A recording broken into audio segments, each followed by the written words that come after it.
Welcome, everyone.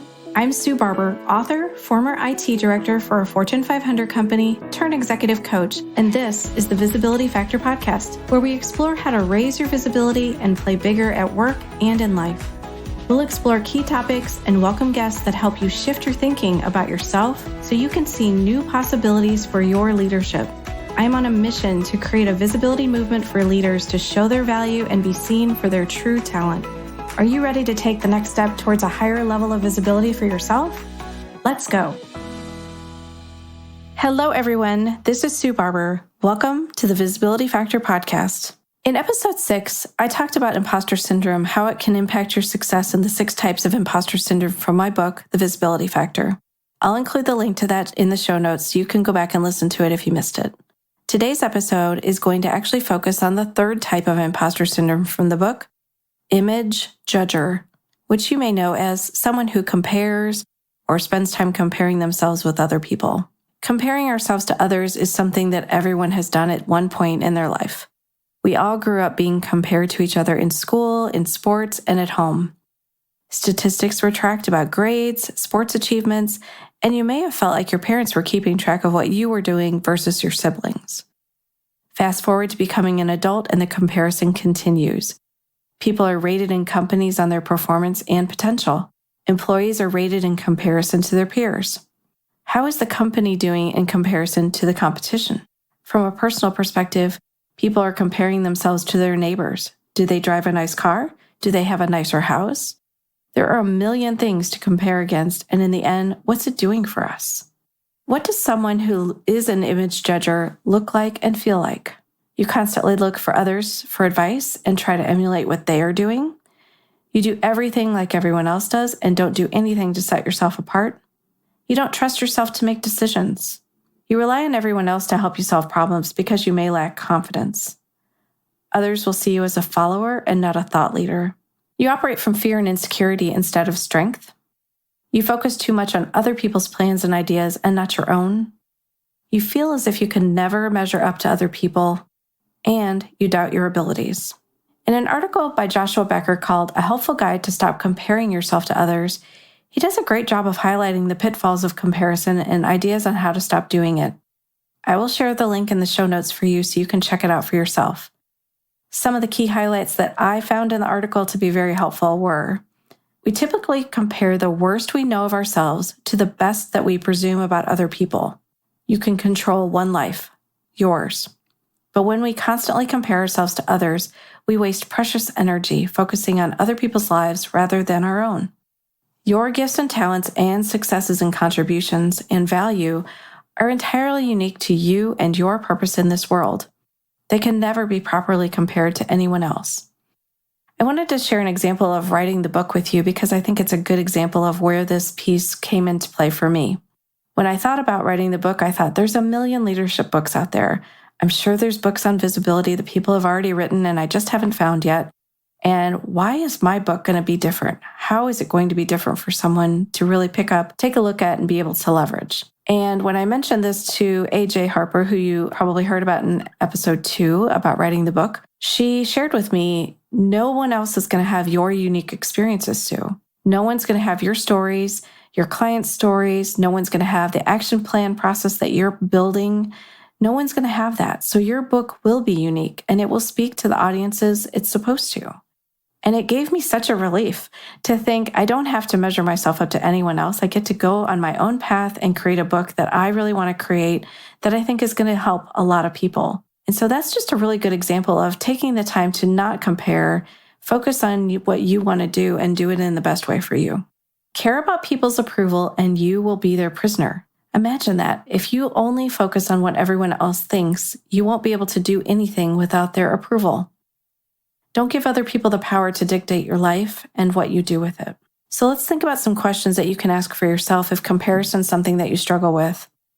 If you're ready to do something different, maybe you focus on these questions, build some awareness for yourself on where you are judging your image against other people. Would it change your conversations and actions if you remembered that the people you interact with don't think about you as much as you think that they do? Author Olin Miller said, "You probably wouldn't worry about what people think of you if you could know how seldom they do."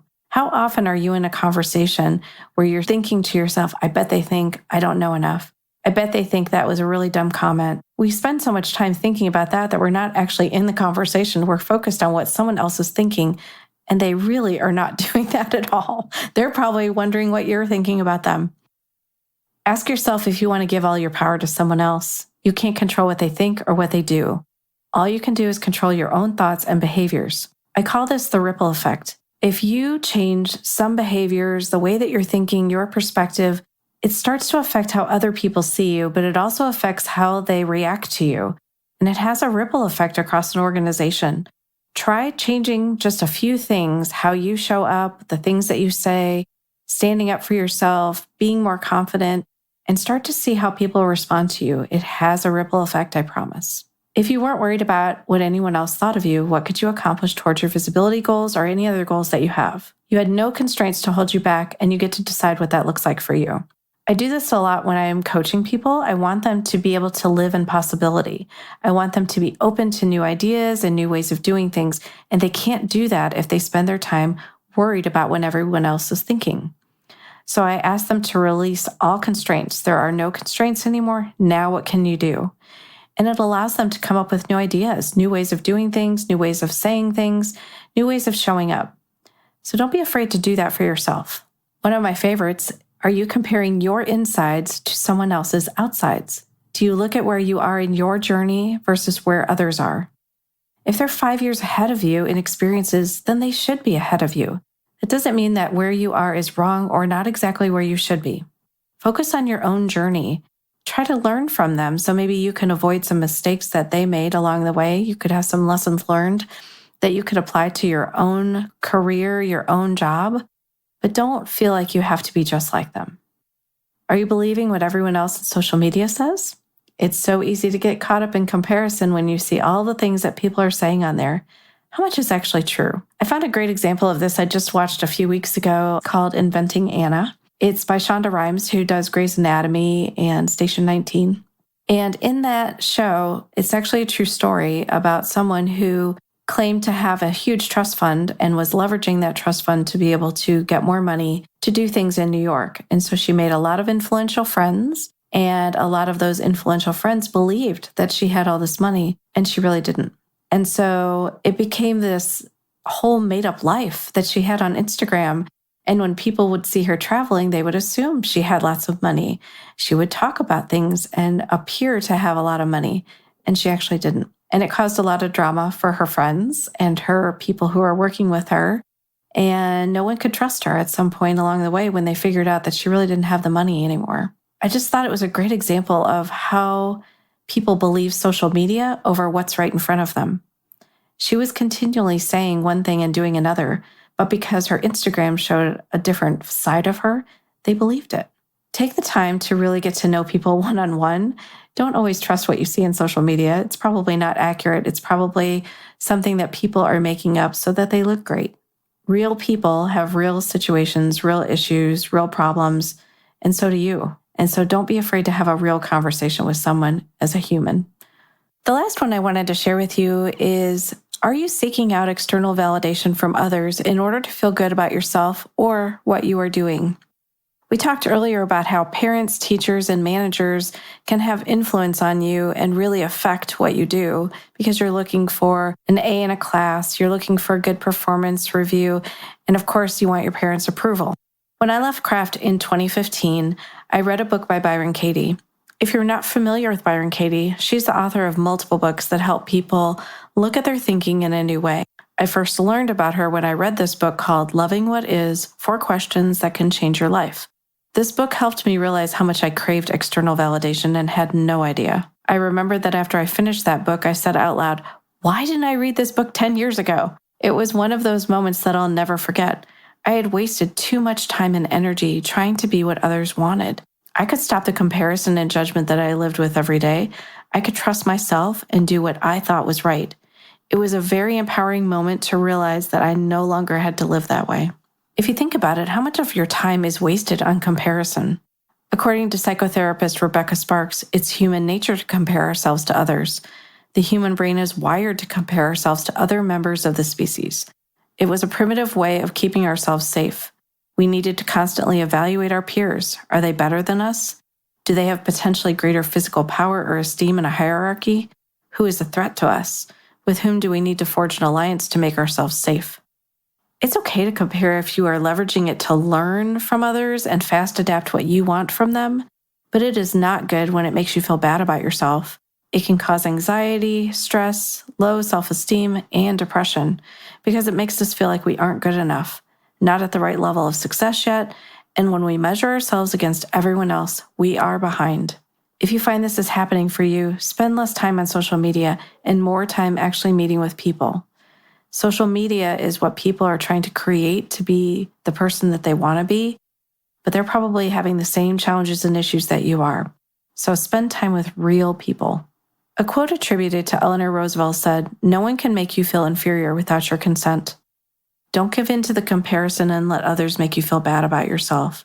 Make healthy choices for you to stay out of comparison. I have a few suggestions for you to help you do that. Become very aware of your own successes, whether you're a writer, musician, doctor, landscaper, mom, student. You have a unique perspective backed by unique experiences and unique gifts. You have the capacity to love, serve, and contribute. You have everything you need to accomplish good in your part of the world. With that opportunity in front of you, become aware of your past successes and find motivation in them to pursue more. Remind yourself that nobody is perfect. While focusing on the negatives is rarely as helpful as focusing on the positives, there is important space to be found, remembering that nobody is perfect and nobody is living a painless life. Triumph requires an obstacle to be overcome, and everybody is suffering through their own, whether you are close enough to know it or not. If you need to compare, compare with yourself.